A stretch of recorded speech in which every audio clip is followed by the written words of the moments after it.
महाभारत युद्ध समाप्त हो चुका था, पर पाप का अंत अभी शेष था। द्रोणाचार्य के पुत्र अश्वत्थामा क्रोध और प्रतिशोध से अंधा होकर पांडवों के निर्दोष पुत्रों का वध कर देता है। जब यह समाचार अर्जुन तक पहुंचता है, तब धर्म और करुणा की एक महान परीक्षा आरंभ होती है। आज हम जानेंगे श्रीमद् भागवत महापुराण के प्रथम स्कंद के 7वें अध्याय में कैसे भगवान श्री कृष्ण के मार्गदर्शन में अर्जुन ने अश्वत्थामा को दंड दिया और क्यों यह दंड केवल दंड नहीं बल्कि धर्म, न्याय और करुणा का संदेश है। ऋषि शौनक ने पूछा, हे सूत, जब महान तथा दिव्य रूप से शक्तिमान व्यासदेव ने श्री नारद मुनि से सब कुछ सुन लिया, तो फिर नारद के चले जाने पर व्यासदेव ने क्या किया?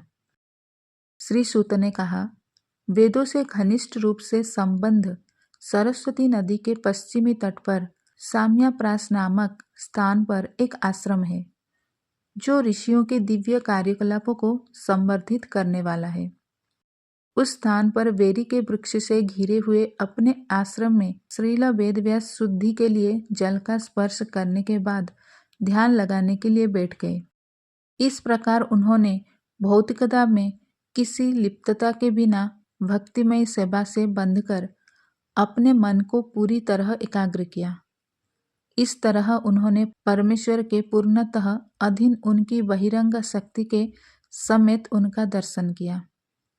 जीवात्मा तीनों गुणों से अतीत होते हुए भी इस बहिरंग शक्ति के कारण अपने आप को भौतिक पदार्थ की उपज मानता है और इस प्रकार भौतिक कष्टों के फलों को भोगता है।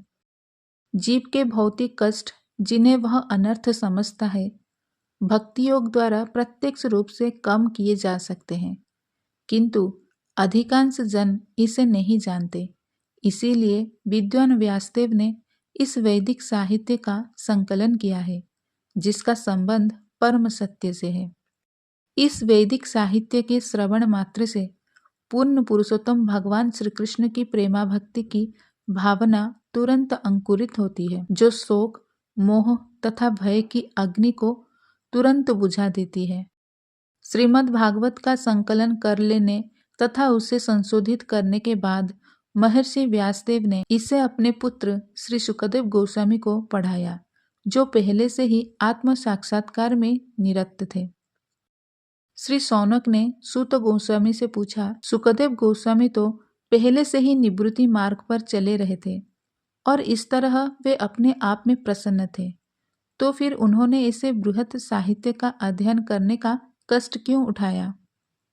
जो आत्मा में आनंद लेते हैं, ऐसे विभिन्न प्रकार के आत्माराम और विशेष रूप से जो आत्म साक्षात्कार के पथ पर स्थापित हो चुके हैं, ऐसे आत्माराम यद्यपि समस्त प्रकार के भौतिक बंधनों से मुक्त हो चुके हैं, फिर भी भगवान की अनन्य भक्तिमय सेवा में संलग्न होने के इच्छुक रहते हैं। इसका अर्थ यह हुआ कि भगवान में दिव्य गुण है, अतएव वे मुक्तात्माओं सहित प्रत्येक व्यक्ति को आकृष्ट कर सकते हैं। श्रील व्यासदेव के पुत्र श्रील सुखदेव गोस्वामी न केवल दिव्य शक्ति से युक्त थे, अपितु वे भगवान के भक्तों के भी अत्यंत प्रिय थे। इस प्रकार उन्होंने इस महान कथा श्रीमद् भागवत का अध्ययन किया। सूत गोस्वामी ने शौनक आदि ऋषियों को संबोधित किया। अब मैं भगवान श्री कृष्ण की दिव्य कथा तथा राजर्षि परीक्षित महाराज के जन्म, कार्यकलाप तथा मोक्ष विषयक वार्ताएं एवं पांडुपुत्रों द्वारा गृहस्थाश्रम के त्याग की कथाएं कहने जा रहा हूँ।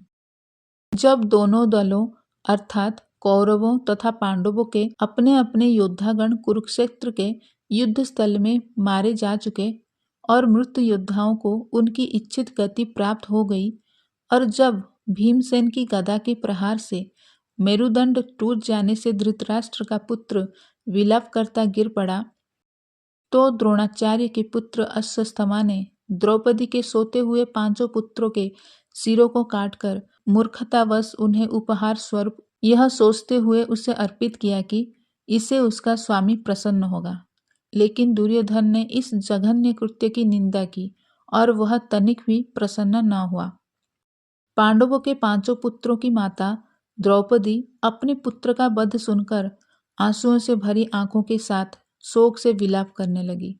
इस घोर क्षति में उसे ढाढ़स बंधाते हुए अर्जुन उससे इस प्रकार बोले, हे देवी, जब मैं अपने गांडीव धनुष से छोड़े गए तीरों से उस ब्राह्मण का सिर काट के तुम्हें भेंट करूंगा, तभी मैं तुम्हारी आंखों से आंसू पोंछूंगा और तुम्हें सांत्वना प्रदान करूंगा। तब तुम अपने पुत्रों के शरीरों का दाह करने के बाद उसके सिर पर खड़ी होकर स्नान करना।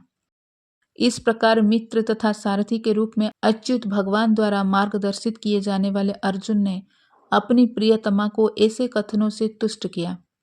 तब उसने अपना कवच धारण किया और भयानक अस्त्र शस्त्रों से लैस होकर वह अपने रथ पर चढ़कर अपने गुरुपुत्र अश्वत्थामा का पीछा करने के लिए निकल पड़ा।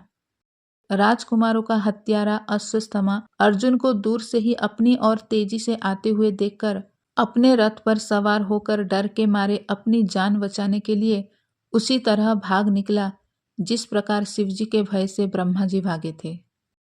जब ब्राह्मण के पुत्र अश्वत्थामा ने देखा कि उसके घोड़े थक गए हैं, तो उसने सोचा कि अब उसके पास अंतिम अस्त्र ब्रह्मास्त्र का प्रयोग करने के अतिरिक्त अन्य कोई विकल्प नहीं रह गया।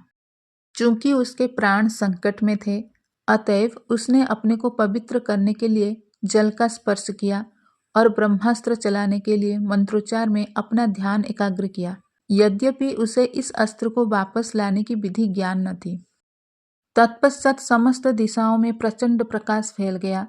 यह इतना उग्र था कि अर्जुन को अपने प्राण संकट में जान पड़े। अतएव उसने भगवान श्री कृष्ण को संबोधित करना प्रारंभ किया। अर्जुन ने कहा, हे भगवान श्री कृष्ण, आप सर्वशक्तिमान परमेश्वर हैं। आपकी विविध शक्तियों की कोई सीमा नहीं है। अतएव एकमात्र आप ही अपने भक्तों के हृदय में अभय उत्पन्न करने में समर्थ हैं।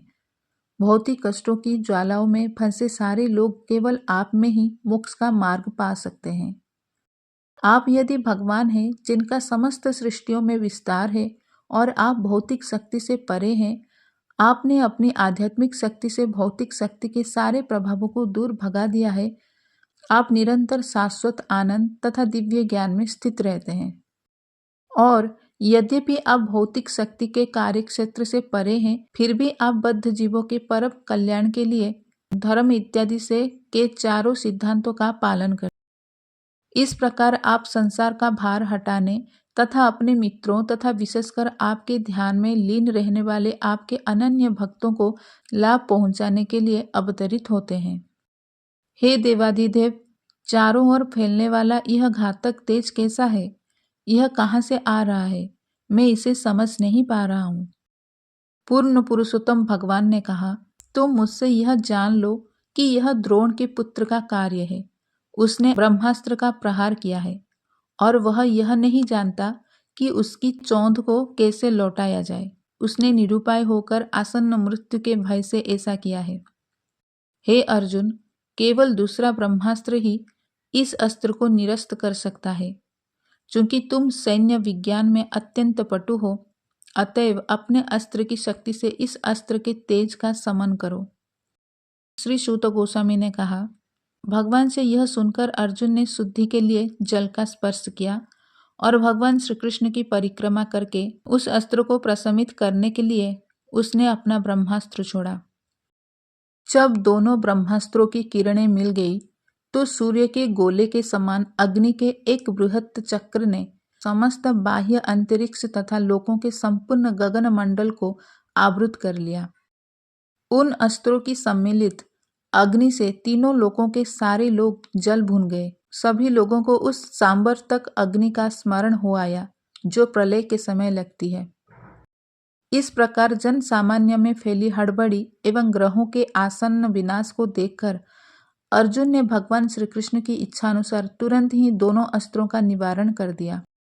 तांबे के दो लाल तप्त गोलों के समान क्रोध से प्रज्वलित आंखें किए अर्जुन ने अत्यंत दक्षतापूर्वक से गौतमी के पुत्र को बंदी बना लिया और उसे रस्सियों से पशु की तरह बांध लिया। अश्वत्थामा को बांध लेने के बाद अर्जुन उसे सेना के पड़ाव की ओर ले जाना चाह रहा था कि अपने कमल नेत्रों से देखते हुए भगवान श्री कृष्ण ने क्रोध अर्जुन से इस प्रकार कहा।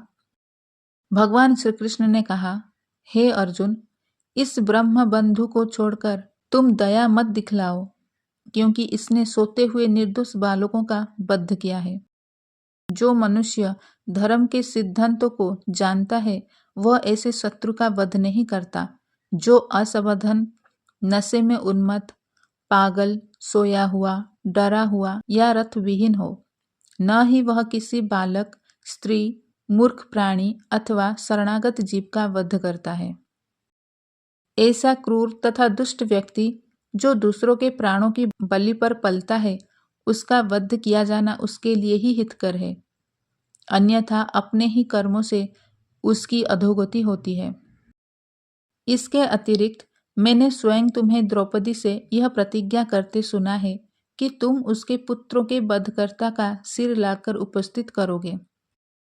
यह आदमी तुम्हारे ही कुल के सदस्यों का हत्यारा तथा वध करता है। यही नहीं, उसने अपने स्वामी को भी असंतुष्ट किया है। वह अपने कुल की कुलांगार है। तुम तत्काल इसका वध कर दो। सूत गोस्वामी ने कहा, यद्यपि धर्म में अर्जुन की परीक्षा लेते हुए कृष्ण ने उसे द्रोणाचार्य के पुत्र का वध करने के लिए प्रोत्साहित किया, लेकिन महात्म्य अर्जुन को यह विचार नहीं भाया। यद्यपि अश्वत्थामा अर्जुन के ही कुटुंबियों का नृशंस हत्यारा था। अपने प्रिय मित्र तथा सारथी श्री कृष्ण सहित अपने शिविर में पहुंचकर अर्जुन ने उस हत्यारे को अपनी प्रिय पत्नी को सौंप दिया, जो मारे गए अपने पुत्रों के लिए विलाप कर रही थी। श्री सूत गोस्वामी ने कहा, तब द्रौपदी ने अश्वत्थामा को देखा, जो पशु की भांति रस्सियों से बंधा था और अत्यंत घृणित हत्या का कृत्य करने के कारण चुप था। अपने स्त्री स्वभाववश तथा स्वभाव से उत्तम एवं भद्र होने के कारण उसने ब्राह्मण रूप में उसके प्रति सम्मान व्यक्त किया। वह अश्वत्थामा का इस प्रकार रस्सियों से बांधा जाना सह न सकी और भगवत परायण स्त्री होने के कारण उसने कहा, इसे छोड़ दो, क्योंकि यह ब्राह्मण है, हमारा गुरु है। यह द्रोणाचार्य की कृपा थी कि आपने धनुष बाण चलाने की विद्या तथा अस्त्रों को वश में करने की गुप्त कला सीखी। अपने पुत्र द्वारा प्रतिनिधित्व किए जाने के कारण द्रोणाचार्य अब भी निश्चित रूप से विद्यमान है। उनकी पत्नी कृपी सती नहीं हुई, क्योंकि वे पुत्रवती थी। हे धर्म के ज्ञाता परम भाग्यशाली, यह आपको शोभा नहीं देता कि आप सदा से पूज्य तथा वंदनीय गौरवशाली परिवार के सदस्यों के शोक का कारण बने। हे स्वामी, द्रोणाचार्य की पत्नी को मेरे समान मत रुलाओ। मैं अपने पुत्रों की मृत्यु के लिए संतप्त हूँ, कहीं उसे भी मेरे समान निरंतर रोना न पड़े। यदि इंद्रिय तृप्ति में निरंकुश बनकर राजकुल ब्राह्मण कुल को अपमानित और कुपित करता है, तो वह क्रोध की अग्नि समस्त राजकुल को जला देती है और सबों को दुख देती है। सूत गोस्वामी ने कहा, हे ब्राह्मणों, राजा युधिष्ठिर ने रानी के वचनों का पूर्ण अनुमोदन किया, क्योंकि वे धर्म के नियमों के अनुसार न्यायोचित, गौरवशाली, दया तथा समता से पूर्ण एवं निष्कपट थे। नकुल तथा सहदेव तथा सात्यकी, अर्जुन, देवकी पुत्र भगवान श्री कृष्ण तथा स्त्रियों एवं अन्यों ने एक स्वर से राजा से सहमति व्यक्त की।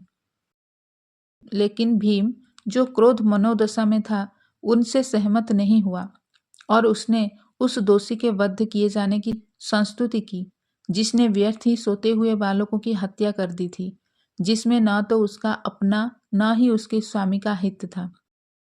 भीम, द्रौपदी तथा अन्यों के वचन सुनकर चतुर्भुज भगवान ने अपने प्रिय सखा अर्जुन के मुंह की ओर देखा और मानो मुस्कुरा रहे हो बोलना प्रारंभ किया। भगवान श्री कृष्ण ने कहा, किसी ब्रह्म बंधु का वध नहीं करना चाहिए, किंतु यदि वह आततायी हो तो उसे अवश्य मानना चाहिए। ये सारे आदेश शास्त्रों में हैं और तुम्हें इन्हीं के अनुसार कार्य करना चाहिए। तुम्हें अपनी पत्नी को दिए गए वचन भी पूरे करने हैं और तुम्हें भीमसेन तथा मेरी तुष्टि के लिए भी कार्य करना है। उसी समय अर्जुन भगवान की अनेकाधिक आज्ञा का प्रयोजन समझ गया और इस तरह उसने अपनी तलवार से अश्वत्थामा के सिर से केस तथा मणि दोनों पृथक कर दिए। बाल हत्या के कारण वह अश्वत्थामा पहले ही अपनी शारीरिक कांति खो चुका था और अब अपनी शीर्ष मणि खोकर वह शक्ति से भी हीन हो गया। इस प्रकार उसकी रस्सियां खोलकर उसे शिविर से बाहर भगा दिया गया। उसके सिर के बाल मुड़ना, उसे संपदाहीन करना तथा उसे घर से भगा देना, यह है ब्रह्म बंधु के लिए निश्चित दंड। शारीरिक बद्ध करने का कोई विधान नहीं है। तत्पश्चात शोकाभिभूत पांडुपुत्रों तथा द्रौपदी ने अपने स्वजनों की मृत्यु शरीरों का समुचित दाह संस्कार किया। अश्वत्थामा को मिला दंड हमें यह सिखाता है कि धर्म में करुणा भी है, पर अधर्म के लिए दंड भी आवश्यक है। अर्जुन ने क्रोध से नहीं, भगवान श्री कृष्ण की आज्ञा से निर्णय लिया और यही एक सच्चे धर्मवीर की पहचान है। यदि यह कथा आपके हृदय को स्पर्श करे तो इसे अपने जीवन में उतारने का प्रयास करें। भगवान श्री कृष्ण की कृपा हम सभी पर बनी रहे। जय श्री कृष्ण। हरि बोल।